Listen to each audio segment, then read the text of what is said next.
வணக்கம் மக்களே. மின் கட்டணம் குறைக்க சூப்பரான ஒரு சான்ஸ் உங்களுக்கு கொடுத்துருக்குறாங்க. மின்சார வாரியமே கொடுத்துருக்கிற புதிய ஐடியாவை தான் இப்போ நீங்கள் பார்க்க போகிறீங்க மக்களே. அதனால் காணொளியை கடைசி வரைக்கும் பாருங்கள். நம்முடைய சேனலுக்கு புதிய வியூவராக வந்திருந்தீங்கன்னா மறக்காமல் சப்ஸ்கிரைப் பண்ணி வச்சுக்கோங்க. அரசு சொல்லக்கூடிய அனைத்து விதமான பயனுள்ள தகவலும் உங்களுக்கு கிடச்சிக்கிட்டே இருக்கும் மக்களே. சரி வாங்க வீடியோவிற்குள் சென்று விடலாம். தமிழகத்தில் மின் தேவை அதிகரித்து மின் கட்டணமும் உயர்ந்துள்ளது. இதனால் மின் கட்டணத்தை குறைக்க மின் வாரியம் சூப்பரான ஒரு வாய்ப்பை அறிவிச்சிருக்கிறாங்க மக்களே. இந்த ஒரு திட்டத்தை செயல்படுத்த மானியமும் தமிழக அரசு வழங்கி வருகிறது. மின்சார பயன்பாடு தொழில்நுட்ப வளர்ச்சியின் காரணமாக நாளுக்கு நாள் மின்சார தேவை தொடர்ந்து அதிகரித்து வருகிறது. இதன் காரணமாக மின்சாரம் இல்லாமல் ஒரு வேளை கூட செய்ய முடியாத நிலைக்கு மக்கள் தள்ளப்பட்டு இருக்கிறார்கள் மக்களே. அது மட்டும் இல்லாமல் குறிப்பாக சமையல் தொடங்கி அலுவலக வேலை வரை இன்றியமையாத ஒன்றாக மாறிவிட்டது. பல மணி நேரம் பல நாட்கள் மின்சாரம் இல்லை என்றாலும் கூட முன்னோர் மக்கள் நிம்மதியாக வாழ முடிந்தது. ஆனால் தற்போது உள்ள காலகட்டத்தில் மின்சாரம் இல்லாமல் ஒரு நிமிடம் கூட வாழ முடியாத நிலைமைக்கு நம்ம தள்ளப்பட்டிருக்கோம். அடுத்த நிமிடமே மின்சார அலுவலகத்திற்கு ஃபோன் செய்து மின்சாரம் எப்போது வரும் அப்படின்ற ஒரு கேள்வி அனைவரும் கேட்டிருப்போம். அடுத்த ஒரு படியாக தமிழகத்தின் மின் தேவை நாளுக்கு நாள் அதிகரித்து 21,000 மெகாவாட் என்ற ஒரு அளவை தொற்றுக்கு மக்களே. மத்திய மின் தொகுப்புகள் மற்றும் தனியார் மின் உற்பத்தி நிறுவனங்கள் ஆகியவற்றிடம் இருந்து மின்சாரம் வாங்கினாலும் கூட தினமும் 300 முதல் 400 மெகாவாட் வரை மின்சாரம் பற்றாக்குறையாக உள்ளது அப்படின்ற மாதிரியும் தகவலில் குறிப்பிட்டிருக்கிறாங்க. தமிழ்நாடு மின்சார வாரியத்தின் சொந்த மின் உற்பத்தி வெறும் 4,332 மெகாவாட் மட்டும் தான் அப்படின்றதையும் இப்போ நமக்கு தெரிய வந்திருக்கு. தமிழகத்தின் மொத்த மின் தேவையில் 1/5 மட்டுமே அப்படின்றதையும் சொல்லியிருக்கிறாங்க. தமிழக அரசால் உற்பத்தி செய்யப்படுகிறது மக்களே. இந்த ஒரு நிலையில்தான் மாற்று வழியாக மின்சார உற்பத்திற்கு முக்கியத்துவம் கொடுக்கப்பட்டு வருகிறது. குறிப்பாக காற்றாலை மின்சாரம், சூரிய ஒளி மின்சாரம் அப்படின்ற மாதிரி மாறப்பட்டிருக்கு.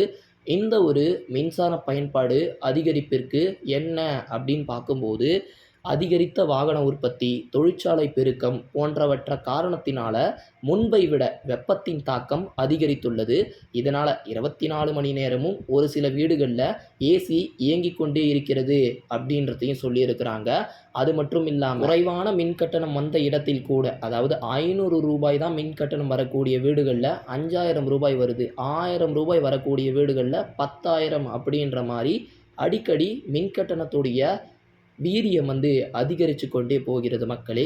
இதனால் உங்களுக்கு இதற்கு ஒரு மாற்றாக வீடுகளில் சோலார் அப்படின்ற மாதிரி ஒன்று சொல்லியிருக்கிறாங்க.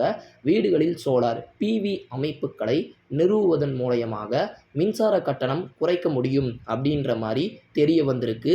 இந்த ஒரு திட்டத்தை செயல்படுத்த வீட்டின் மாடியில் சதுர அடியில் பொறுத்த செலவு ஏற்படுகிறது மக்களே.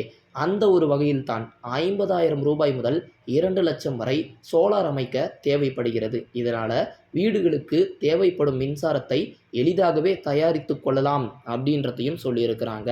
இந்த திட்டத்தை செயல்படுத்த தமிழக அரசு மானியமும் வழங்கி வருகிறது. அந்த ஒரு வகையில் தான் 1 கிலோ வாட் சோலார் மின்சாரம் அமைக்க 30,000 ரூபாயும், 2 கிலோ வாட் சோலார் மின்சாரம் அமைக்க ரூபாய் 60,000 ரூபாயும், 3 கிலோ வாட் சோலார் அமைக்க உங்களுக்கு 78,000 ரூபாய் வரை மானியம் வழங்கப்படுகிறது அப்படின்றத சொல்லியிருக்கிறாங்க. மேற்கூரை சூரிய சக்தியின் மின் மூலயமாக 10 கிலோ வாட் வரை அமைக்க அனுமதி தேவையில்லை என்று அறிவிக்கப்பட்டிருக்கு. அதையும் நீங்கள் கவனத்தில் கொள்ள வேண்டும் மக்களே. திட்டத்தின் முக்கிய அம்சங்கள் பற்றி பார்த்து விடலாம். உங்கள் வீடுகளில் தனியார் அல்லது அரசின் உதவியுடன் மேற்கூரையில் சோலார் அமைக்க வேண்டும் மக்களே. சோலார் கூரையில், அதாவது உங்களுடைய மேற்கூரையில் சோலார் அமைத்தால் வீட்டில் பெரும்பாலான மின்சார தேவை பூர்த்தியாகிவிடும் அப்படின்றத சொல்ல முடியும் அப்படின்றதையும் சொல்லியிருக்கிறாங்க. வீட்டில் சோலார் அமைத்தால் மின்சார வாரியத்தின், அதாவது மின்சாரத்தில் 100 யூனிட் கூட அவசியம் இருக்காது என்றும் சொல்லியிருக்கிறாங்க. மின் கட்டணத்தை மிச்சப்படுத்துவதுடன் உபரி மின்சாரத்தை டிஸ்காம்களுக்கு விற்பதன் மூலயமாக கூடுதல் வருமானத்தையும் ஈட்ட முடியும் அப்படின்றதையும் சொல்லியிருக்கிறாங்க மக்களே.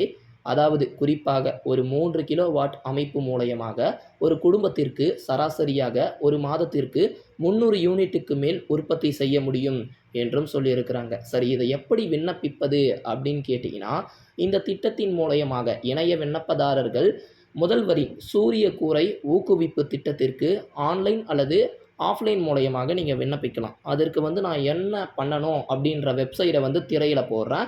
அதன் மூலயமாக நீங்கள் பயன்படுத்தி பெற்றுக்கொள்ளுங்கள் மக்களே. இது போன்ற பயனுள்ள தகவலை தெரிந்து கொள்ள நம்முடைய சேனலை மறக்காமல் சப்ஸ்கிரைப் பண்ணுங்கள்.